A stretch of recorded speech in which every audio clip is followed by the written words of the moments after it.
Development of scientific perspective in Europe and the historiography. हमने पहले कल हिस्टोग्राफी का मीनिंग देखा था। हिस्टोग्राफी मतलब क्या होता है कि आप क्या करो, हिस्ट्री को नरेट कर रहे हो, करेक्ट, राइट कर रहे हो आप अपने पर्सपेक्टिव से। आपने पहले क्या किया, हिस्ट्री को एनालाइज किया कि कैसी थी हिस्ट्री, अलग अलग एविडेंसेस देखे, उसके बेसिस पे आपने क्या किया, अपना ओपिनियन लिखा। उसी को हम क्या बोलते हैं, historiography. Okay, till the 18th century CE, CE मतलब कॉमन ईरा, ठीक है।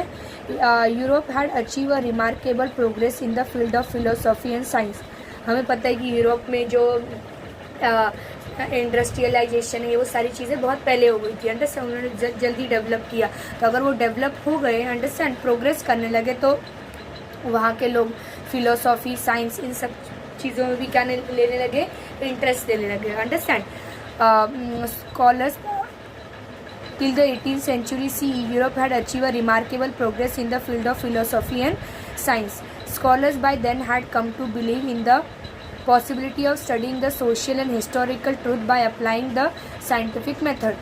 कि वो क्या करने लगे, studying the social and historical truth. मतलब हिस्ट्री में जो जो चीज़ें हुई है उनको उन्होंने क्या करना स्टार्ट किया, साइंटिफिक बेसिस में स्टडी करना स्टार्ट किया। साइंटिफिक बेसिस कैसे स्टडी किया, एविडेंसेस को देखा कि सच में अगर कोई पर्टिकुलर वॉर हुआ था तो मैं क्यों मान लूँ कि वॉर हुआ था। तो उसके लिए आपने एक्साविशंस किए, आपको बहुत सारे क्या मिले, मैन्यूस्क्रिप्ट्स मिले, उनके ऊपर इंस्क्रिप्शन देखा, आपने केव देखा जहाँ आपको पता चला कि हाँ सच में ये वॉर हुआ था। आपने एविडेंस दिया, तब लोगों ने भी क्या माना कि हाँ ये वॉर हुआ था, understand. Now the philosophical discussion focused more and more on the objectivity in the history and historiography. Prior to the 18th century, all European universities were interested only in the philosophical discovery revolving around the divine phenomena. However, gradually this scenario began to change. 18th century से पहले जो ज़्यादातर जो university होती थी वो किन के आजू बाजू घूम रही होती थी, डिवाइन फिनोमेना, मतलब कोई अगर कुछ जैसे सब जो वेदर चेंज हो रहा है, क्यों चेंज हो रहा है, मतलब आज कोई, तो वो साइंस से रिलेटेड चीज़ है। लेकिन 18th सेंचुरी के बाद उन्होंने क्या स्टार्ट की, किन में इंटरेस्ट देना स्टार्ट किया, began to change philosophical discovery revolving around the divine phenomena. However, gradually scenario began to change. In 1737 CE, the Göttingen University was founded in the Germany. This ये important name है, याद रखिएगा। Göttingen University was found in the Germany. ये university किस चीज़ के लिए बनाया गया था? This university for the first time had independent department of history. मतलब वो यूनिवर्सिटी में हिस्ट्री का एक क्या था, पर्टिकुलर डिपार्टमेंट था। ऐसे होता है ना, आपके अलग अलग, मुंबई यूनिवर्सिटी है, दिल्ली यूनिवर्सिटी है, तो वैसे ही जर्मनी में एक यूनिवर्सिटी बनाई गई, उसका नाम क्या था, गोटिंजन। और वो यूनिवर्सिटी का स्पेसिफिक क्या बनाया गया, हिस्ट्री, मतलब वो किसकी स्टडी करेंगे, हिस्ट्री की स्टडी करेंगे। ऐसा मतलब वो हिस्ट्री को क्या करना चाहते थे, independent department of history. Later other German university also become center of the historical study. बाद में जर्मनी में और भी बहुत सारे क्या बने, यूनिवर्सिटीज़ बने जो किनके से मतलब किनको फोकस रखते थे, हिस्ट्री को। मतलब हिस्ट्री से ज़्यादातर जो हिस्ट्री से रिलेटेड चीज़ें थी, हिस्ट्री से रिलेटेड हिस्टोग्राफी करना, उसको एनालाइज करना, वो चीज़ें कहाँ स्टार्ट हुई, सबसे पहले जर्मनी में। वहाँ सबसे पहले एक यूनिवर्सिटी बना, वो यूनिवर्सिटी का नाम क्या था, गोटिंजन यूनिवर्सिटी। कब बना वो, 1737 में। ओके, अब हम पढ़ेंगे नोटेबल स्कॉलर्स। नोटेबल स्कॉलर्स मतलब जिन्होंने हिस्टोग्राफी में बहुत बड़ा क्या किया, अपना कंट्रीब्यूशन दिया है, understand. The contribution of many scholars are important in the development of historiography. Let us look at the contribution of few notable scholars. Okay, तो यहाँ आपको कुछ स्कॉलर्स के बारे में इंफॉर्मेशन दी है। सबसे पहले स्कॉलर कौन है, Renee डेस्कार्टेज।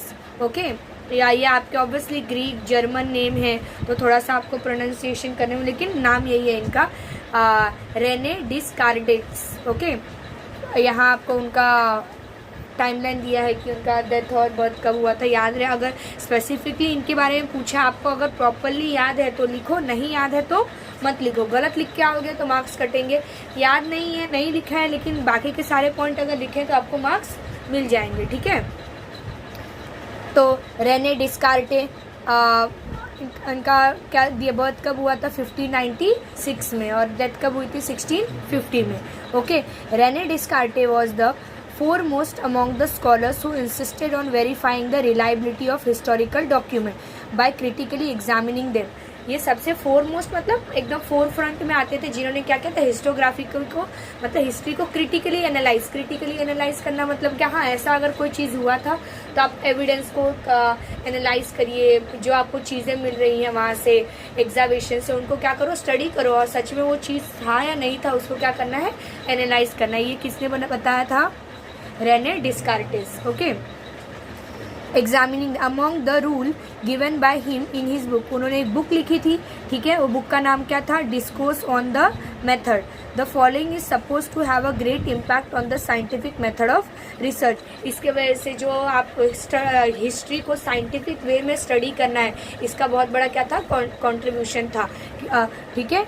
Never to accept anything, इन्होंने एक स्टेटमेंट भी दी थी, understand, never to accept anything for a true till all ground of doubts are excluded. इसका मतलब क्या है, never to accept anything true, कोई भी चीज़ को आप सच मत मानो, till ground of doubts are मतलब जो तुम्हारे सारे डाउट्स है वो जब तक क्लियर ना हो जाए तब तक तुम किसी भी चीज़ को सच नहीं। आजकल होता है ना कि कोई आपको व्हाट्सअप यूनिवर्सिटी बोलते हैं उसको, ये व्हाट्सअप पे कोई मैसेज आया, तुमने क्या किया, 10 को फॉरवर्ड कर दिया, वो 10 आगे 10 को फॉरवर्ड करेंगे, तुमने ये नहीं देखा कि वो मैसेज सच है कि झूठ है, अंडरस्टैंड। तो आपको तब तक वो चीज़ को सही नहीं मानना जब तक आपके सारे डाउट जो है वो क्लियर ना हो जाए। आपको 100% वो चीज़ ट्रू लगती है तभी वो चीज़ ट्रू होने, हाँ तुम्हें कब लगेगी वो 100% ट्रू, तुम बैठे बैठे ऐसे तुम रिसर्च करो, एनालाइज करो, उसको क्रिटिकली एग्जामिन करो, अंडरस्टैंड। कभी कभी आता है ना कि इंडिया के नेशनल एंथम को ये अवार्ड मिला है, तुम मान लेते हो हाँ अवार्ड मिला है, जाके चेक करो, गूगल पे देखिए, अंडरस्टैंड, या आप रिसर्च करो उनके बारे में, पढ़िए कि हाँ सच में ऐसा है या बस हवा में बातें चल रही है, अंडरस्टैंड। तो ये सारी चीज़ें किन्होंने बताई थी, रेने डिस्कार्टेस। अब दूसरे साइंटिस्ट मतलब साइंटिस्ट बोले स्कॉलर, ये रिसर्च स्कॉलर कौन थे, वॉल्टेयर। ओके, वॉल्टेयर उनका टाइमलाइन क्या दिया है, 1694 to 1778। Voltaire original name was the Francisco, क्या दिया है, फ्रांसिस्को मारी ऑर्टेस। ओके, ये आपका फ्रेंच में नेम दिया है, अब वॉल्टेयर भी याद रख सकते हो, ठीक है, इतना बड़ा नाम याद करने की ज़रूरत नहीं है, लेकिन हाँ आपको याद रखना है तो याद रखिए। क्या लिखा, फ्रांसिस्कोइस मैरिया ऑर्टेस, ही वॉज अ फ्रेंच, वो क्या थे, फ्रेंच थे। He opinion that along with the objective truth and the chronology of the historical evidence, considering the social tradition, trade, economy, agriculture, etc. was also equally important in historiography। वो क्या बोलते हैं कि सिर्फ आपको ना ये नहीं पढ़ना कि वो इवेंट जो है वो सच है या झूठ है, या वो क्रोनोलॉजी क्या थी, उससे पहले क्या चीज़ हुई, उससे बाद क्या चीज़ हुई, जो हमने कल पढ़ा था। वो ये बोलते हैं कि आपको उसके साथ साथ ना ये भी पढ़ना है कि वो टाइम का ना कल्चर कैसा था, लोग कैसे थे वहाँ के, वो उनका सोशल कल्चर या और ट्रेड कैसे, एग्रीकल्चर कैसे करते थे, मतलब उनके सोसाइटी कैसी थी, उनके बारे में भी आपको क्या करना है, पढ़ना है। ये कौन बताते हैं, Voltaire. Okay, we also was also equally important in historiography. It was gave rise to the thought that understanding all the aspects of human life, सिर्फ यही नहीं है कि कोई बहुत बड़ा इवेंट हुआ, ठीक है, कि ब्रिटिश आए इंडिया में, उन्होंने इंडिया को कैप्चर कर लिया, नहीं, आपको ये भी देखना है कि वो टाइम पे ब्रिटिश क्या करते थे, उनका ट्रेड कैसा था, इंडिया का ट्रेड कैसा था, इंडिया के लोग कैसे थे, उनकी लाइफस्टाइल कैसी थी, ब्रिटिश की लाइफस्टाइल कैसी थी, जिससे तुम्हें वो टाइम के लोगों का क्या समझ में आए, माइंडसेट समझ में आए कि हाँ उनकी थॉट्स कैसे होंगे, ठीक है।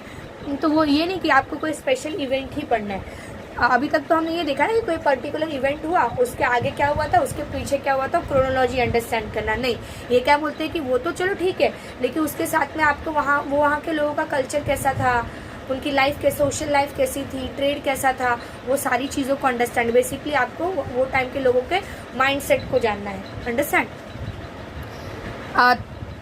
Thus it is said that Voltaire was the founder of modern historiography। इसलिए वॉल्टेयर को क्या बोला जाता है, मॉडर्न हिस्टोग्राफी का फाउंडर ही बोला जाता है। क्यों मॉडर्न हिस्टोग्राफी, क्योंकि पहले आप हिस्ट्री को कैसे एनालाइज करते थे, only on the basis of the special event. लेकिन अब तुम कैसे एनालाइज कर रहे हो, वो स्पेशल इवेंट तो है ही, लेकिन वो स्पेशल इवेंट्स के वो टाइम के लोग कैसे रहते थे, उनका कल्चर कैसे, माइंडसेट कैसे, वो चीज़ों को देख रहे हो। मतलब कॉमन लोगों के लाइफ को क्या दे रहे हो आप, इम्पोर्टेंट। वहाँ क्या था, किंग ने ये किया, इसने ये किया, बस जो हाईलाइटेड लोग हैं उनको ही देख रहे हो ना। लेकिन ये वॉल्टेयर क्या बोलते हैं कि नहीं, आपको सिर्फ उनको ही नहीं देखना, हिस्ट्री सिर्फ उनको, पास्ट में क्या सिर्फ वही थे क्या, कॉमन लोग भी तो थे, उनकी लाइफस्टाइल भी थी, आपको वो भी देखना है। ठीक है, इसलिए वॉल्टेयर को क्या बोलते हैं, फाउंडर ऑफ मॉडर्न हिस्टोग्राफी। ये याद रखना है जो चीज़ें दी हुई है। ओके, उनका फुल नेम जो हमने देखा था, या रैन डिस्कार्टी उन्होंने कौन सी बुक लिखी, उन्होंने कौन से थॉट्स दिए थे यहाँ, तो ये सारी चीज़ें इंपॉर्टेंट है। ओके, इसके बाद हम क्या पढ़ेंगे, थर्ड हिस्टोग्राफी का नाम क्या दिया है, जॉर्ज वेलहेम फ्रेडरिक हेगल, शॉर्ट में आप इनको हेगल बोलो। ठीक है, इनका लाइफ टाइम कितना दिया है, 1770 to 1831। Hegel was the German philosopher. Voltaire कहाँ के थे, फ्रेंच। जो हेगल है वो जर्मन के थे। ठीक है, he insisted that historical reality should be presented in the logical manner. To him, the timeline of the historical event was the indicative of the progress. He also thought that the presentation of history is bound to change over time as a new evidence would come forth. With Hegel philosophy, many scholars were convinced that historical methods were not of the lesser quality, though they differ from the scientific method. Collection of his lecture and articles published in a book entitled Encyclopedia of the Philosophical Sciences. ये बहुत important है कि जो आपके Hegel है उन्होंने कौन सी book लिखी. ठीक है, his book reason in history is also well known. मतलब 2 बुक लिखी है उन्होंने, दोनों बुक का नाम क्या है, पहली बुक का नाम क्या है, इंसाइक्लोपीडिया ऑफ फिलोसॉफिकल साइंस, और दूसरा क्या है, रीजन इन हिस्ट्री. ये इनके 2 बुक्स के नेम है. बेसिकली उनका आइडिया क्या था, ही इंसिस्टेड द क्रोनोलॉजी. जो हमने देखा था ना, कोई इवेंट है, उनको पहले क्या हुआ था उसका, वो बोलते थे लॉजिकल मैनर. ऐसा नहीं कि कोई चीज़ आपको बताना है कि कोई पर्टिकुलर इवेंट के क्यों हुआ था, उसका कोई रीज़न होगा ना, लॉजिक होगा कि कोई किसी किंग ने दूसरे के राज्य के ऊपर अटैक किया तो कोई रीज़न होगा क्यों अटैक किया होगा, उससे पहले कोई चीज़ हो गया, अगर अटैक किया तो उसके बाद भी कुछ पर्टिकुलर इवेंट हुआ होगा. तो ये इनको क्या देते हैं, ये इंपॉर्टेंट देते हैं. He also thought that presentation of history bound to change over a time. ये क्या बोलते हैं कि हिस्ट्री जो है उसका प्रेजेंटेशन टाइम टू टाइम क्या होता है, चेंज होता है. ठीक है,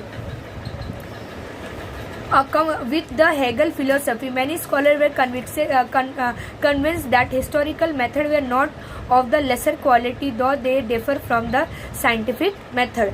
तो जो हम क्रोनोलॉजी वगैरह देते हैं वो साइंस से डिफर करता है, लेकिन वो साइंस से क्या है, लोअर क्वालिटी का नहीं है, उसकी भी क्या है, खुद की इम्पोर्टेंस है. ये कौन बताता है, Hegel. Okay,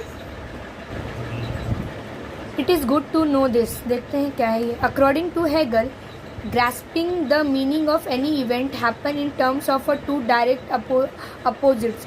Human mind cannot understand the true nature of that event without understanding the opposites. For example, true false, good bad, मतलब इसको हम क्या बोलते हैं, ड्यूल कंसेप्ट बोलते हैं. मतलब तुम किसी भी चीज़ को ना बोलते हैं ना, क्या वो बुद्धा का मध्यम वे, मिड पाथ. अगर कोई इवेंट है वो पूरी तरीके से सच भी नहीं हो सकता, वो पूरी तरीके से झूठ भी नहीं हो सकता है. ग्रे मतलब कोई एक चीज़ जो है, पर्टिकुलर चीज़ है, वो पूरी तरीके से ब्लैक नहीं है, वाइट मतलब ट्रू नहीं है, पूरी तरीके से क्या है, फॉल्स भी नहीं है, मतलब ब्लैक भी नहीं है, वो ग्रे पार्ट होता है पर्टिकुलर. तो उसी को यहाँ इन्होंने क्या बोला है कि आपको ना किसी इवेंट के बारे में जानना है ना, तो उससे रिलेटेड ना ट्रू भी जान लो कि हाँ जो कि ये बोल रहे कि ये ना करेक्ट है. उससे रिलेटेड जो फॉल्स चीज़ें उनको भी जान लीजिए. फिर तुम एनालाइज करो कि तुम्हें क्या लगता है उसमें कौन सी चीज़ें ट्रू है, कौन सी चीज़ें फॉल्स है. According to the Hegel, grasping the meaning of any event happen in the terms of 2 direct opposites. Human mind cannot understand the true nature of that event. आप किसी चीज़ को ना पूरी तरीके से समझ नहीं पाते जब तक वो चीज़ को तुम उसके पूरे ट्रू नेचर को और उससे रिलेटेड जो फॉल्स बातें हैं दोनों को तुम क्या ना कर पाओ, समझ ना पाओ. ठीक है, for example, true false, good bad, in order. जैसा है ना, कोई पर्सन है कि किसी को तुम्हें समझना है कि ये इंसान कैसा है, तुमने ना उसके बारे में सिर्फ अच्छी अच्छी बातें सुनी है। क्या तुमने वो पर्सन को जान लिया है? नहीं। तुम वो पर्सन को कैसे जान पाओगे कि उसकी जो अच्छी आदत है वो भी, उसकी जो बैड हैबिट है वो भी। अगर तुम्हें दोनों पता है, इसका मतलब यह है कि तुम वो पर्सन को अच्छे से, तुम्हारा जो फ्रेंड होगा तुम उसको पूरी तरीके से जानते हो। क्यों अच्छे से जानते हो? क्योंकि इसके गुड हैबिट भी तुम्हें पता है, तो उसके बैड हैबिट भी पता है। तुम फर्स्ट स्टैंडर्ड से उसके साथ हो, उसके पेरेंट्स जितना नहीं उसको जानते, तुम जानते हो उसे। क्यों? क्योंकि उसके ड्यूल नेचर तुम्हें पता है ना, उसके गुड चीज़ें भी क्या है और बैड चीज़ें भी। अगर लेकिन तुमने 10th स्टैंडर्ड में जाके एक नया फ्रेंड बनाया, क्या तुम उसको पूरी तरीके से जानते हो? नहीं। तुम्हें लगा होगा ये तो बहुत अच्छा है, स्कॉलर है, इसको सब आता है। क्या पता हो किसी चीज़ में वीक हो जो तुम्हें ना पता हो। समझ में आया? तो वही चीज़ बोला है, किसी चीज़ को आप तब तक नहीं जान सकते जब तक आप उनके दोनों पर्सपेक्टिव को ना जान लो। ठीक है। In order to understand the true nature of things one need to know the both true and false. किसी चीज़ को पूरी तरीके से जानने के लिए आपको उसको ट्रू और फॉल्स दोनों चीज़ों को क्या जानना पड़ेगा, समझना पड़ेगा। ठीक है। Similarly good and bad, this method of analysis which is based on the opposites is known as the dialects. इनको ही हम क्या बोलते हैं? Dialects. In this method, the theory is proposed at the beginning, which is called the thesis. The another theory is proposed, which is contrary to the thesis, is called the antithesis. मैंने बोला ना opposite, good, bad. तो एक चीज़ होता है जो तुम्हें पता होता है, तुम्हें लगता है कि ये सही है, उसको हम बोलते हैं thesis. जो तुम उसके अपोजिट सुनते हो उसको हम बोलते हैं एंटीथीसिस। और उन दोनों को तुम समझते हो क्या चीज़ सही है क्या चीज़ गलत है, उसको एनालाइज करते हो। थीसिस का मतलब समझा ना, कि जो तुम्हें पता है कि हाँ ये मुझे लगता है कि ये इंसान ये इसमें अच्छा है, ये कर लेता है, ये वो थीसिस है। फिर उसके बारे में मैंने बैड हैबिट मुझे फिर बाद में पता चला लोगों से कि हाँ ये ऐसा भी है ऐसा भी है, तो वो क्या होगा? एंटीथीसिस। ठीक है। Another theory is proposed which is contrary to this thesis is called the antithesis. After thorough logical discussion of both, the new thesis is proposed which includes the gist of both the thesis and the antithesis. The process of arriving at the new thesis is called the synthesis. समझ में आया क्या दिया? मतलब आपको पहले किसी चीज़ के बारे में पता था, वो थीसिस, आपने उसके बारे में मतलब आप फिर देखा कि हाँ ये चीज़ें, बाद में तुम्हें वो इवेंट के बारे में पता चला, एंटीथीसिस। वो थीसिस और एंटीथीसिस को तुमने पढ़ा, उससे जो नया कंसेप्ट ओपिनियन डेवलप किया वो क्या होगा? सिंथेसिस। ओके। मतलब कोई सच था कुछ झूठ था, मतलब जो बैड और गुड हैबिट को तुमने अंडरस्टैंड किया, नाउ यू आर गेटिंग कि हाँ ये पर्सन कैसा है, तो वो क्या होगा? सिंथेसिस। ओके। आगे कौन है? Leopold von Ranke. ओके। इनका लाइफ स्पैन कब से कब तक है? 1795 to 1886। Historiography of the 19th century was greatly influenced by the thoughts of the Leopold von Ranke of the Berlin University. He spoke about the critical method of the historical research. He put emphasis on the utmost important of the information gather through the original document. वो किन पे ज़्यादा focus करते थे? कि जो original document है, original चीज़ें हैं जो आपको मिली है कि वो उसी टाइम से बिलोंग करती है। ठीक है। कोई जैसे अगर मैंने बोला कि ब्रिटिश या शिवाजी महाराज मेडिवल हिस्ट्री के बारे में तुम्हें जानना है, तो वो मेडिवल हिस्ट्री में कोई इवेंट हुआ होगा, वहाँ का अगर तुम्हें ओरिजिनल डॉक्यूमेंट मिल रहा है, तुम उनको स्टडी कर रहे हो और उनसे जो तुम क्या बोलते ओपिनियन डिराइव कर रहे हो, उस पर ही क्या करते थे? फोकस करते थे। Understand? He also stated that all the type of document associated with the historical event need to be examine. वो क्या बोलते थे? हिस्ट्री से रिलेटेड, अब तुम पढ़ते हो ना, तुम ये बुक पढ़ रहे हो, तो वो क्या बोल रहे हैं कि ये जो हिस्ट्री से रिलेटेड चीज़ है उसको एग्जामिन करिए, क्या वो उसमें जो लिखा है वो सच में वही है या कुछ अलग है। ठीक है। ये नहीं कि इसमें लिखा है तो सच होगा। Okay. A historical event need to be examine with the greatest care. he believed that with this method it was possible to reach the historical truth। तो वो क्या बोलते हैं? ये मेथड से हम क्या कर सकते हैं? एक हिस्टोरिकल ट्रुथ। क्या पता कुछ चीज़ें जो हो जो झूठ लिखी हो, लेकिन ये जो मेथड उन्होंने बताया कि जो चीज़ें दी हुई है उसको तुम क्रिटिकली एनालाइज करो, किसी भी चीज़ पे ऐसे आँख बंद करके भरोसा मत करो, एनालाइज करो उसको। ठीक है। और वो किन को मतलब आप किन पे भरोसा करोगे? जो क्या हो आपके ओरिजिनल डॉक्यूमेंट्स हो। ओरिजिनल मतलब जो उस टाइम में कोई इवेंट हुआ है वहाँ से रिलेटेड जो चीज़ें हैं। ठीक है। He believe that with this method हम हिस्ट्री को ट्रूली जान पाएंगे। Okay, he criticise the imaginative narration of the history. वो किनको क्रिटिसाइज करते हैं? इमेजिनेशन को, कि ऐसा था। अभी हमने तो सारी चीज़ें इमेजिनेशन के बेसिस पे पढ़ी है ना, कि महात्मा गांधी ऐसे थे, उन्होंने ये किया था। हमने जानने की कोशिश नहीं की ना कि सच में क्या हुआ, ऐसा था, ये इवेंट हुआ था। अंडरस्टैंड? तो वो क्या बोलते हैं कि आपको ऐसा माइंडसेट डेवलप करना है, ठीक है। ही क्रिटिसाइज द इमेजिनेशन में नहीं जीना। Okay, collection of his article is publish in the 2 book, और उनके जो आर्टिकल के कलेक्शन है वो 2 बुक में पब्लिश हुए थे। बुक का नाम क्या था? The theory and the practice of history and the secrets of the world history. ठीक है, इंपॉर्टेंट है कि इसमें क्या लिखा है, वो थोड़ा ध्यान से पढ़ के रखिएगा। आगे हम जानेंगे कार्ल मार्क्स के बारे में। बहुत इंपॉर्टेंट है क्योंकि इनके बारे में बहुत ज़्यादा क्वेश्चन आते हैं। ठीक है, मतलब मोस्ट रिपीटेटिव क्वेश्चन रहेगा ये। अब क्या दिया है? Karl Marx 1818 to 1883। In the latter half of the 19th century, a new scholar thought arose, keeping in a view the new thesis formulated by the Karl Marx. Karl Marx ने एक new thesis formulate की थी। According to the Karl Marx, history was not about the abstract idea, it was about the living people. Karl Marx क्या बोलते हैं? History मतलब कोई abstract idea नहीं, कोई एक फीलिंग नहीं थी कि हाँ ऐसा कुछ हुआ था, पेट्रोटिज्म था, नहीं। वो क्या, हिस्ट्री क्या है? पुराने टाइम में जो लोग थे, जो ह्यूमन बीइंग थी, उनके बारे में बताया जा रहा है। ठीक है, तो वो इमेजिनेटिव नहीं है। Human relation are shaped by the fundamental need of the people and the ownership as well as the nature of the prevalent mean of the production to the meet those need. मतलब human relation को दिखाया जा रहा है कि वो time पे लोग कैसे थे। जैसे होता है ना कि एक किसी किंग ने किसी दूसरे किंग की हेल्प ली है, तो ऑब्वियसली वो उनके रिलेशन को दर्शा रहा है। या आप कभी हिस्ट्री में पढ़ा होगा कि एक मतलब कोई पर्टिकुलर एम्पायर था, वहाँ के उन्होंने डॉटर को दूसरे, उनकी डॉटर ने का मैरिज जो है किसी दूसरे एम्पायर के किंग के साथ हुआ, तो वो क्या बता रहे हैं? उनके रिलेशंस को बता रहे हैं कि हाँ, कि उनके बीच में क्या थे, अलग अलग मैरिजल रिलेशन थे, या और भी बहुत सारी अलग अलग चीज़ें आपने हिस्ट्री में पढ़ी है। तो वो क्या बोलते हैं? Human relation are based on the fundamental needs. Trade भी एक रिलेशन ही था। ऐसे इंडिया से बहुत सारे वैल्यूएबल जो स्पाइसेस थे वो क्या होते थे? यूरोपियन कंट्री में जाते थे। यूरोपियन कंट्री से इंडिया में क्या आते थे? पर्ल्स वगैरह आती थी। Understand?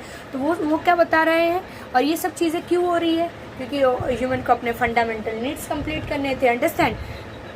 Ownership as well as nature of the prevalent mean of production meet those need, the accessibility of these mean to different strata of the society. strata of society मतलब क्या होता है? सोसाइटी में अलग अलग क्लास होता है ना, एक रिच और उनसे भी मतलब हायर क्लास, और उसके ऊपर मतलब अलग अलग क्या आ रहे हैं? क्लासेस आ रहे हैं। तो उनको हम क्या बोलते हैं? स्टार्टा ऑफ द सोसाइटी। या आप एक तो क्लास के बेसिस पे ले लो या कास्ट के बेसिस पे ले लो कि अलग अलग क्या थे? स्टार्टा का मीनिंग समझ में आया ना कि अलग अलग डिवीजन था सोसाइटी में। स्टार्टा ऑफ द सोसाइटी में नॉट बी इक्वल। और ये ज़रूरी नहीं है कि जो अलग अलग जो आपके क्लास थे सोसाइटी में या स्टार्टा था, सबको ना रिसोर्स इक्वली एसेसिबल हो। क्या अभी है क्या सबको इक्वली रिसोर्स मिलता है? क्या नहीं। किसी के पास पढ़ने के लिए एक फ़ोन होगा छोटा सा, किसी के पास लैपटॉप, आईपैड सब पड़ा है, तो ये क्या एक्सेसिबिलिटी सेम है? क्या नहीं है। अब किसी के पास क्या पता फ़ोन ही ना हो, पूरे घर में ही एक फ़ोन हो। अंडरस्टैंड? तो एक्सेसिबिलिटी अलग अलग स्ट्रैटा में सेम नहीं होती है। Okay, this inequality cause division of the society. ये जो इनइक्वालिटी है उसकी वजह से सोसाइटी में क्या क्रिएट होता है? Division, rich poor, understand, higher caste, lower caste. Okay, into the class leading to the class struggle. और इसकी वजह से क्या होता है? Class struggle. क्लास स्ट्रगल का मतलब क्या है? जो मिडिल क्लास होता है वो क्या सोचता है कि मैं क्या, वो हायर मिडिल क्लास में जाने की कोशिश करता है। जो हायर मिडिल क्लास में पर्सन है वो क्या सोचता है कि मैं ज़्यादा स्ट्रगल करूँ, मैं कहाँ पहुँच जाऊँ? हायर क्लास में पहुँच जाऊँ। अंडरस्टैंड? तो ये क्या कर रहे हैं? वो क्लास स्ट्रगल। क्लास स्ट्रगल का मतलब समझ में आया? आप जिस स्ट्रैटा में हो वहाँ सारी एक्सेसिबिलिटी नहीं है, तो you are struggling to reach the बोलते हैं ना, उनका जो अपर हायर क्लास होगा आप उसमें पहुंचने की कोशिश कर रहे हो। इसी को हम क्या बोलते हैं? Class struggle. क्लास स्ट्रगल होता क्यों है? क्योंकक्योंकि अलग अलग क्लास के पास रिसोर्स की एक्सेसिबिलिटी अलग अलग होती है। अगर आप मिडिल क्लास में हो तो मतलब अगर समझो सारे क्लास में रिसोर्स क्या होते, सेम नहीं होते, तो इसलिए आप क्या करते हो, उसके अपर क्लास में जाने की कोशिश करते हो। इसी को हम क्या बोलते हैं, क्लास स्ट्रगल। ओके, कि तुम्हें क्या लगता है क्लास स्ट्रगल खत्म होता है किसी पर्टिकुलर पॉइंट पे जाके? नहीं। अगर आप समझो इंडिया के रिचेस्ट पर्सन हो तो आपका क्लास स्ट्रगल क्या होगा कि वर्ल्ड का रिचेस्ट पर्सन बनना है, ठीक है। तो क्लास स्ट्रगल कभी भी खत्म नहीं होता, लेकिन क्लास स्ट्रगल है क्यों? आपको ऐसा लगता है कि वर्ल्ड का रिचेस्ट पर्सन जब मैं बनूंगा तो मेरे पास रिसोर्स क्या होंगे, ज़्यादा एक्सेसिबल होंगे, समझा? According to the Marx, human history is the history of class struggle. वो क्या बोलते हैं कि ह्यूमन की जो हिस्ट्री है वो क्लास स्ट्रगल को ही दर्शा रही है, कि आप क्या करो, एक जो मतलब अगर आपके पास रिसोर्स की कम एक्सेसिबिलिटी है तो आप क्या करते हो, वॉर करते हो, लड़ाइयाँ कर रहे हो, आप क्या करते हो, ज़्यादा रिसोर्स कैप्चर करने की कोशिश करते हो कि आप आगे। ये टाइम पे मतलब चलो हम जॉब कर रहे होते हैं, सोचते ज़्यादा अर्न करें, लेकिन पुराने टाइम में क्या करते थे, ये राज्य है, मैं अब दूसरे राज्य को क्या करूँगा, कैप्चर करूँगा। तो वो भी उनका क्या हुआ, क्लास स्ट्रगल हुआ, कि आप क्या करो, क्लास स्ट्रगल कर रहे हो, ठीक है। as the class that own the means of production economically exploit the rest of the class। जो क्लास क्या करती है, जिनके पास रिसोर्स की एक्सेसिबिलिटी होती है, कंट्रोल होता है, वो उनके जो नीचे वाले क्लास होते हैं उनको क्या करती है, एक्सप्लॉइट करती है, समझा? जैसे अगर मैंने बोला रिचेस्ट पर्सन है, उनके पास रिसोर्स की एक्सेसिबिलिटी है, तो वो क्या करेंगे, जो आपके मिडिल क्लास है या लोअर मिडिल क्लास है उनसे बहुत ज़्यादा काम करवाएंगे। ऑब्वियसली कोई बहुत ज़्यादा रिच जो है वो खुद मतलब उतना, ऑब्वियसली ऐसा नहीं कि वो बैठा रहता है, वो भी काम कर रहा है, लेकिन वो क्या सोचता है कि मेरा पैसा और पैसा अर्न करे, समझ? वो इन्वेस्ट कर रहे होते हैं, वो खुद काम कर रहे हैं क्या? नहीं, उन्होंने जो इन्वेस्ट किया वो इन्वेस्टमेंट को कोई पर्सन यूज़ करेगा, वो अपने बिजनेस को चलाएगा। अगर उसका बिजनेस प्रॉफिटेबल हो गया तो वो क्या करेगा, उस इन्वेस्टमेंट पे जो इंटरेस्ट होगा वो हायर क्लास के पर्सन को पे करेगा। उसने कुछ किया क्या? नहीं, उसने एक काम किया, रिसोर्स को एक्सेस किया। वो रिसोर्स क्या था? मनी, ठीक है। अब वो रिसोर्स को क्या कर रहा है, दे रहा है। वो जो स्मॉलर क्लास है उनके जो नीचे स्टार्टर के लोग आ रहे हैं वो उनको, आप बोल सकते हो कि दीदी इसको तो एक्सप्लॉइट करना नहीं बोलते, हाँ, वो उनको पैसे दे रहा है, लेकिन हम ये मतलब एक पर्टिकुलर टर्म में उनको बोल सकते हैं कि जिनके पास ज़्यादा रिसोर्स की एक्सेसिबिलिटी होती है वो क्या करते हैं, उनसे जो नीचे के स्टार्टर है उसको क्या करते हैं, एक्सप्लॉइट करते हैं। Okay, as the class they own the means of production economically exploit the rest of the class. Das Kapital treatise written by him. उन्होंने क्या लिखा था? ट्रीटी मतलब आप समझ लो बुक जैसे ही है। उन्होंने एक बुक लिखी थी, बुक का नाम क्या था? Das Kapital. Treaty written by him is the most refer book all over the world, ठीक है। वो सबसे मतलब यहाँ बहुत कम दिया है इनके बारे में। मैंने बोला कार्ल मार्क्स के बारे में बहुत कुछ है पढ़ा, मतलब अभी तुमने थोड़ा सा ही पढ़ा क्लास स्ट्रगल तो कितना इंटरेस्ट आ रहा है, लेकिन इनके बुक में मतलब इनके बारे में मोटी मोटी बुक्स लिखी गई है, इतना ज़्यादा इन्होंने बताया है, ठीक है। तो बहुत कुछ है पढ़ने के लिए, लेकिन आपकी बुक में इतना दिया है तो तुम इतना तो पढ़ लो पहले, ठीक है। मतलब बहुत इंटरेस्टिंग है, आप इनके फिलोसफी पढ़ सकते हो बहुत। ओके, अब क्या दिया है आपको? Analysis school. Okay, at the onset of the 20th century a new school of historiography arose in the France, which is known as the NLS school. NLS school gave a new direction to history writing। NLS school मतलब basically एक तरीके का मतलब NLS school ये बोलते हैं कहाँ start किया गया था ये स्कूल? फ्रांस में, ठीक है। हिस्ट्री से रिलेटेड स्कूल था बेसिकली, तो वो स्कूल का नाम क्या था? NLS school. A new school for historiography which is known as the NLS school. NLS school gave a new direction to the history। उन्होंने एक नया डायरेक्शन दिया कि कैसे आपको हिस्ट्री लिखना है। It was recognized now that history is not only about the political event। इन्होंने क्या बताया कि हिस्ट्री से पॉलिटिकल इवेंट को, पॉलिटिकल इवेंट मतलब क्या? किसी वॉर हुआ दो राजा के बीच, किसी एक राजा ने दूसरे राजा को मार दिया, या ब्रिटिश आई उन्होंने इंडिया के ऊपर कैप्चर कर लिया, ये सब पॉलिटिकल इवेंट है। तो ये NLS स्कूल क्या बताता है कि हिस्ट्री मतलब सिर्फ पॉलिटिकल इवेंट नहीं है।